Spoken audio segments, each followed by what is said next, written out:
Thank you so much for coming on the show. I'm going to make sure that you guys have the best time. That every situation that is coming my way is my karmic account, and my power lies in the present moment. Wherever I went, people were talking about stress management. Yes. I don't require a holiday because every day is a holiday. I feel connected to people everywhere in the world. I haven't once felt I'm meeting someone who's a stranger. A lot of very interesting women encouraged me to run for office. I have never felt that there was any difference between me playing a Ganesh stuti on my tabla or going and reciting the Quran. My reputation was torn to shreds. She's Hindu, I'm Catholic. If you want to do something path-breaking, then you have to take the risk. And obviously I don't talk to people. Tell us more about that too.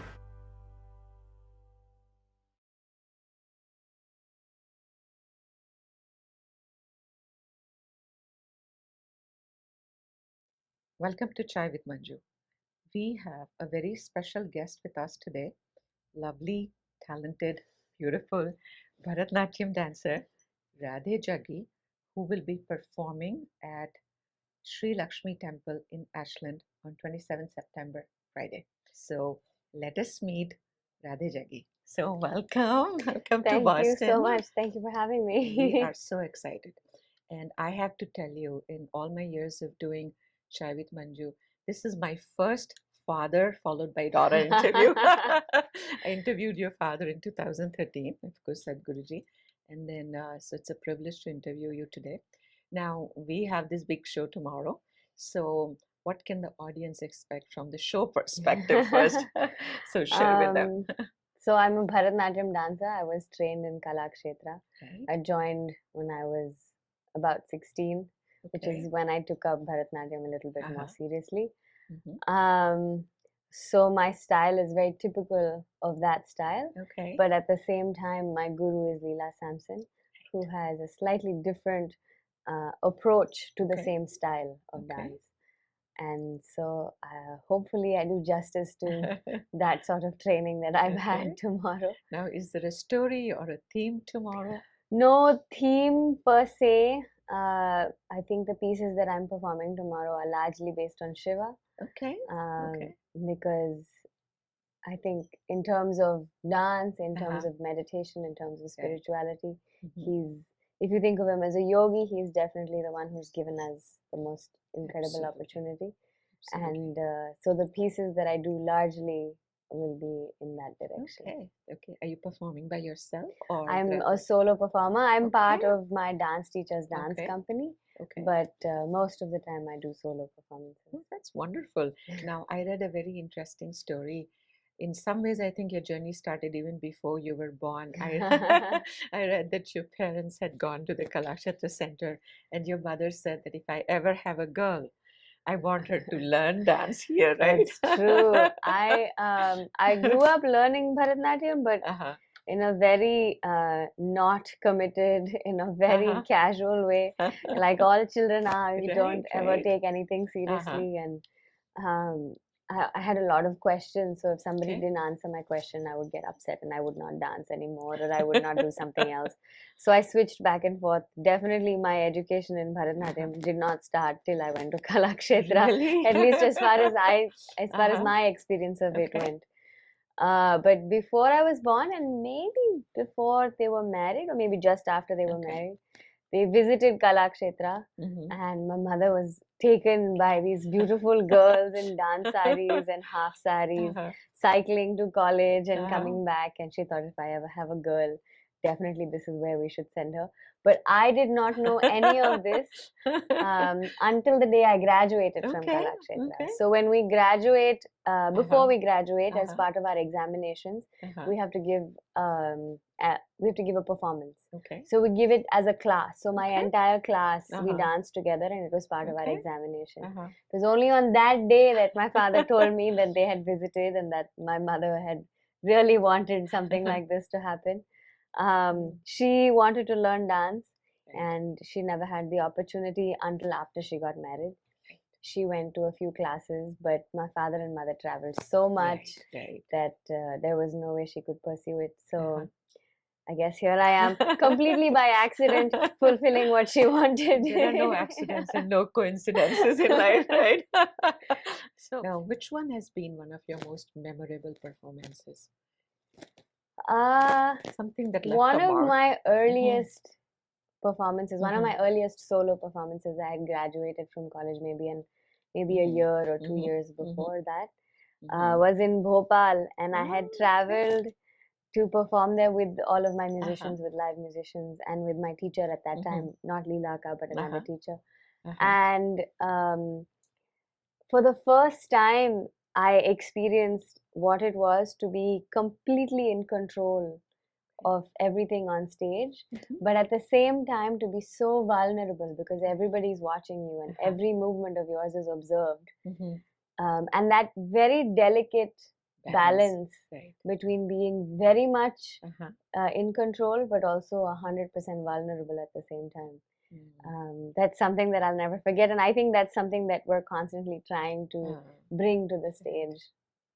I think vulnerability has a strange power of its own. Yes, definitely. It really does, because then you're being yourself. Yes. And I think the power to be yourself, the strength to and be I think yourself. the misunderstanding is that vulnerability is weakness. No, not at all. But I think being open and being able to express whatever you need to express in that moment is a sign of great strength. Absolutely. And people always recognize the genuine from the fake.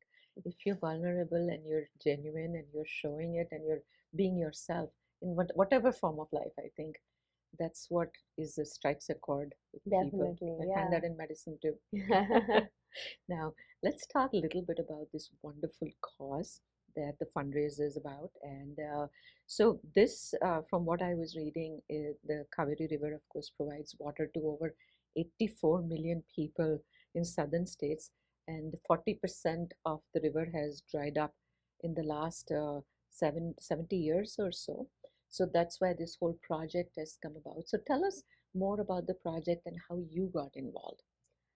So when Sadhguru started Rally for Rivers 2 years ago, I was traveling and I couldn't be part of the rally in any way. So we followed it like everybody else followed it on social media and in the news and things like that. But Rally for Rivers, the aim was to ensure that government policies from then onwards were made with an ecological view, and to ensure that when we think of our rivers, we don't think of them as resources. We also make sure that we rejuvenate them in some sense. So Cauvery Calling is one project from the umbrella of Rally for Rivers. There's many aspects to this. About 47 to 48,000 farmers have committed suicide in the last 12 years. And the suicide is not just a death. I think we hear about farmer suicide and we've kind of a little bit become numb to it. But what it takes for a person to reach that point of pain and suffering that he feels the only way out is to kill himself is almost unthinkable, you know, the kind of pain that they go through to get the there. sheer hopelessness. Because these are people who have grown crops on their land for many generations. So it's not that they don't have the capability. But the quality of the soil has reduced so much because we've removed all of our tree cover and we have no animals on the land. So there is no rejuvenation of the soil in any sense. We're not putting anything back. We're just taking and taking. So in Tamil Nadu, about 40% of the land has been considered fallow, which means it's going to be a desert. We've never had a desert in Tamil Nadu. It's the most fertile land in South India. Farmers there grow 3-4 crops in a year, and now they're struggling to grow one crop. So that's part of it. But also the Cauvery River itself has depleted. And the way to ensure that water seeps into the land and is slowly released into the river is by planting trees. Most of the land along the Cauvery belt is agricultural land. And so the only way to make this a viable option is to ensure that the farmer has economic success when he plants the trees. The amount of money he can make from planting trees and it's up to him whether he wants to grow fruits or whether he wants to grow timber. So we're also working with the governments to change the laws so that it's a little bit more beneficial to them. we have about almost 70,000 farmers who have converted to agroforestry in the Coimbatore area. And the amount of money that they make on a yearly basis is anywhere from 300 to 800% more than they were making before. So it's an economic plan with environmental benefits. And so some people ask, oh, who'll take care of the trees? The farmer will take care of it because it is his source of livelihood, and he knows what to do with the land. If you put me or somebody else in a piece of land and say, grow your own food, we'll be so clueless about it, but he has a different level of knowledge. Right, and they've done it for generations. And they've done it for generations. Absolutely. I liked what Sadhguru said. It's the marriage of economy with ecology, Yes, right? definitely. I really like that. And the goal is to, I was reading, is to have 2.4 billion trees in 12 years, So right? the aim is to plant 2.42 crore trees, which I think is 2.42 billion trees. Right. The aim of that is to ensure that all the trees that we plant, first the farmer of course will take care of it because it is his livelihood, but also each tree sequesters a few for the few saplings, thousand, yes, no, but the tree itself sequesters a few thousand liters of water in each tree. So it's to ensure that when the monsoon comes, the water is absorbed by the trees and it's slowly released throughout the year. Because in India, the only source of water we have is the monsoon. We don't have glacial water like they do in the Western countries. So it's to ensure that when the monsoon comes, one, it doesn't flood like we now have so many flood issues. It floods and it gets pushed away. And then within a few months, we have droughts because none of the water is retained in the land. So planting those trees and making sure that they're taken care of will ensure that. And I think on an interesting note, I think when some very famous people join the cause, it inevitably brings interest. And on the Hollywood, Bollywood level, I saw Leonardo DiCaprio has, of course, been, you know. Of course, thank him for his support. And then I was watching some videos with Kangana Ranaut and Tamanna and quite a few Bollywood personalities as well. A lot of the actors and actresses, because they have a different kind of pull with the audience. Right, absolutely. You could be the most incredible business person and you won't have the same following that the actors and actresses do. True. But they have taken it up in an Mhm. incredible way, and Mhm. they're definitely using their popularity for the cause like this. And we have to thank them because they're bringing awareness to it in more ways than And you or it's- me can do. Yeah, and I think when the intentions are pure, then the universe always steps in. I've always seen that. Now, on a very different note, let's talk a little bit about yourself. As you said, you're married to a musician. So your husband is a Sandeep Narayan, and he's a classical Sandeep is a Carnatic vocalist. He's originally from the US. He's That from is LA. so nice. How did you guys meet? Sandeep was born and brought up in LA, but he was born into a family that was very interested with music. Okay. So his mother is a music teacher even today in LA. Wow. And she runs a large school there. And his brothers also took up music at a very young age. And Okay. his father has always been a lover of music. So by the time my Sandeep, who's the goodness. youngest, came into the family, music was everywhere. He had no choice but to imbibe it. Okay. And he, I think as a child, had some talent for it. So his mother took it up with him. They moved to India for a year so that he Okay. could just learn music. And so meet you. he didn't. No, this was when he was 12. So he finished college and everything, and he Okay. moved to India permanently to pursue Carnatic Okay, music that's as a unusual. full-time career. Wow. And I think he was one of the first, if not the very first musician to move full-time from the US back to pursue it full-time. I didn't meet him at that time. I met him many years later. By Okay. then, he was already in Chennai for a few years. Okay. And he was doing relatively well in his career. And he's doing pretty well now. So where did you meet him? I met him in Chennai. Dance and music, we have a very small community. We all know each other. All the dancers know all the musicians. The musicians know all the dancers. So it's not like we accidentally met and something happened. We had common friends. We were friends for a while, and I think 2 years later we were married. So Okay. So let me ask you now, in Bharatanatyam, from what little I know, Abhinay is also such a part of it. Yes. And with you being so beautiful, have you ever thought of Bollywood, Tollywood, or any of ambitions like that for yourself? I think dance is already such a huge ocean to delve into. Maybe if I get a little bit better at that. I'm not averse to being in a movie in any way. Okay. But at the same time, that's not where my focus is. Okay. I have nothing against it. Maybe if the opportunity presents itself, it'll happen. But I'm not actively looking to be in a movie or be a star. I don't know. I also don't know that being a dancer and being an actor, I think, are very different.